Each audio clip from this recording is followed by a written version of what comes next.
pagi adik-adik. Pagi, Pak. Oke, baik. Sebelum kita mulai pelajaran kita, saya minta kesediaan salah satu murid untuk memimpin kita dalam doa. Sebelum kita memulai pelajaran kita hari ini, izinkanlah saya berdoa menurut agama dan kepercayaan saya yaitu agama Kristen Protestan. Berdoa mulai. Berdoa selesai. Oke, terima kasih untuk adik Nice dalam memimpin kita dalam doa pada pagi hari ini. Apakah ada yang tahu materi kita pada hari ini tentang apa? Berarti kalian tadi malam tidak pelajar? Tidak pelajar begini. Oke, baik. Materi kita tentang reaksi endoterem. Ada yang tahu apa itu reaksi endoterem? Kalau tidak tahu reaksi endoterem, berarti Pak jelaskan sedikit ya. Di mana reaksi endoterem itu adalah kalau yang dari lingkungan masuk ke sistem mengutip dari tumpah pada sedikit materi tentang reaksi endoteremnya. Mengutip dari penjelasan di KBBI, reaksi endoterem merupakan reaksi yang menyerap kalor. Dalam reaksi endoterem ini akan berlangsung proses perpindahan panas dari lingkungan menuju sistem. Akibatnya, suhu wilayah lingkungannya menurun dan terasa lebih dingin. Lantaran berlangsungnya proses reaksi endoterem ini menyerap sejumlah energi, maka akan menyebabkan energi sistem semakin bertambah. Oleh karena entalpinya bertambah, maka perubahan entalpi akan memiliki tanda positif. Oke, baik. Karena materi kita tentang reaksi endoterem, maka pada hari ini kita akan melakukan sebuah praktikum tentang reaksi endoterem menggunakan alat dan bahan sederhana. Untuk itu, Pak ingin menunjukkan beberapa alat dan bahan sederhana yang akan digunakan pada praktikum kita pada pagi hari ini. Oke, alat yang pertama yaitu korek api. Di mana korek api ini pasti kali sering jumpai di dapur maupun di mana saja. Alat yang kedua yaitu gelas kaca. Ada tahu kenapa menggunakan gelas kaca? Tidak menggunakan gelas plastik? Tidak tahu. Karena nanti kita bakal menggunakan lilin takut kalau pakai gelas plastik jadi bakar. Jadi pakai gelas. Yang kedua yang alat yang ketiga yaitu piring.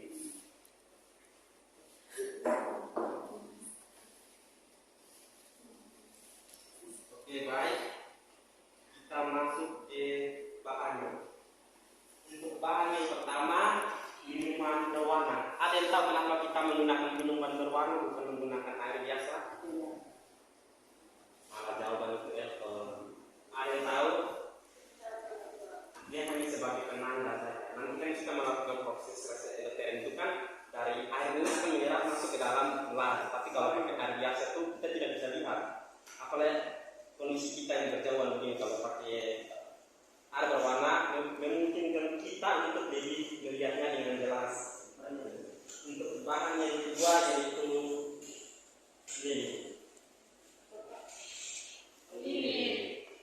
lilin di sini Pak sudah potong supaya lebih mempermudah kita melakukan praktik. Oke, baik Pak. Lupa satu alat yaitu koin mengangkat ya. Paham Pak foto ini. Oke, koin logam. Di mana koin logam ini akan menjadi proses pengamatan kita. Oke, baik. Di sini Pak minta adik-adik membagi dalam dua kelompok. Untuk itu, waktu dan tempat Pak dipakai untuk membentuk dua kelompok.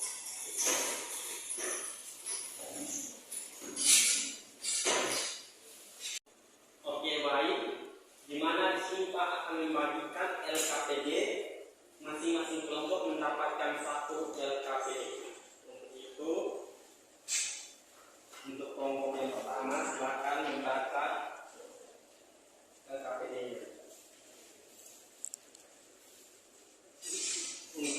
kelompok kedua. Oke.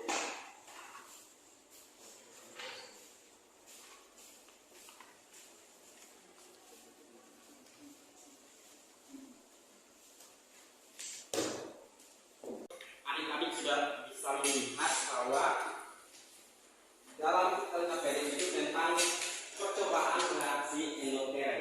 Untuk itu, apakah dari adik-adik ada yang ingin membantu Pak untuk membacakan judul LKPD-nya? Saya Pak. Oke, silakan. Judul materinya reaksi endoteren. Padat alat dan bahasa sederhana. Sudah. Oke, baik, untuk adik Nice baca tujuannya saja.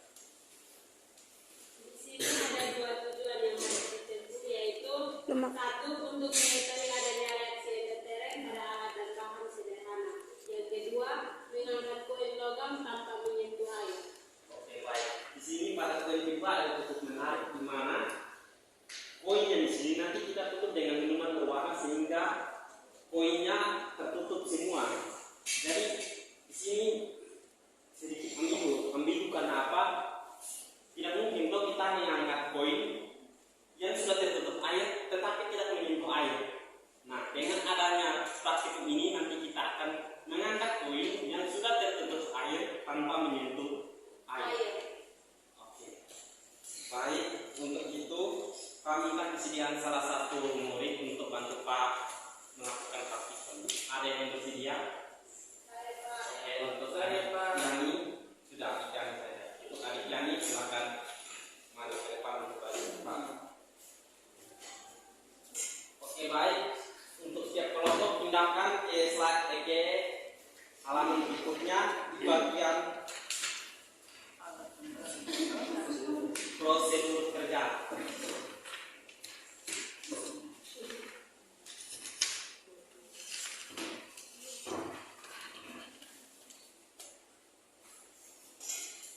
Oke, sudah.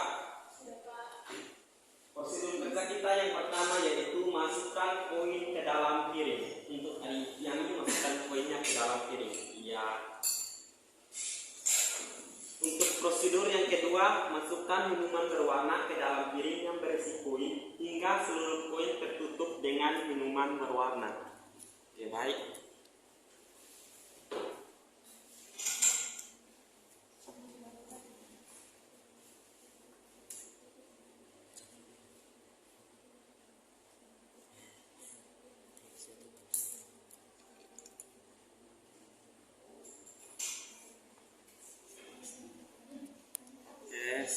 Tambah sedikit.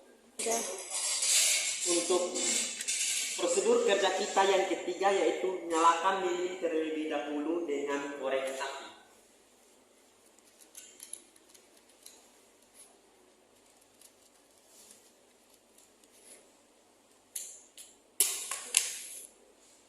Oke, baik. Untuk prosedur keempat, meletakkan lilin yang sudah menyala ke bagian tengah piring. Untuk prosedur yang kelima, tutup lilin dengan gelas kaca. Karena prosedur 5 kita tutup lilin dengan gelas kaca, maka sebelum kita menutup lilin dengan gelas kaca, saya meminta kesediaan adik-adik untuk maju ke depan dan mengamati perubahan apa yang terjadi.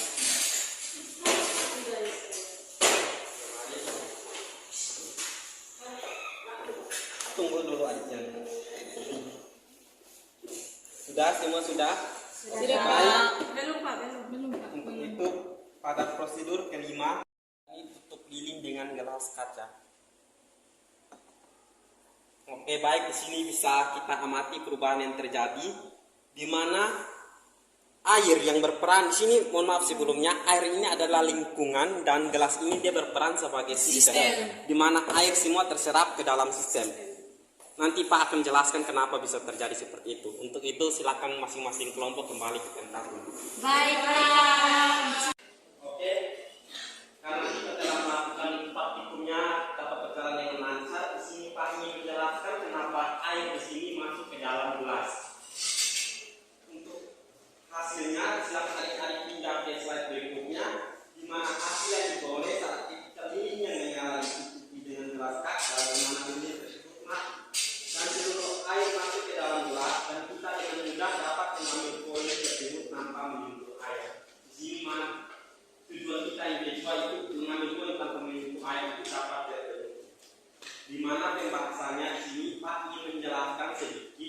bahwa air di sini masuk ke dalam gelas tanpa masuk ke dalam gelas saat lilin mati. Di mana lilin itu dia mati karena dia kekurangan oksigen. Lilin mati karena dia kekurangan oksigen. Nah, saat dia mati, otomatis di sini tekanannya semakin menurun. Nah, tekanan di dalamnya semakin kecil dibanding gelas, sehingga adanya perpindahan air masuk ke dalam gelas sesuai dengan hukum Bohr yang menyatakan bahwa volume sebanding dengan tekanan. Nah, karena tekanannya gelas ini kecil, maka airnya otomatis dia tidak sebanding. Kalau dari pas air masuk ke dalam gelas, maka ada dua sisi di mana kita coba mendefinisikan bahwa gelas di sini volumenya di atas dan ketika lilin mati, maka tekanannya mengecil dan air masuk, maka di sini kita sudah dapat dua perbandingan, yaitu volumenya di bawah yang berperan sebagai air dan tekanannya di atas. Makanya sebanding, sehingga itu sesuai dengan hukum Bohr yang mengatakan bahwa volume sebanding dengan tekanan. Baik, praktikum kita pada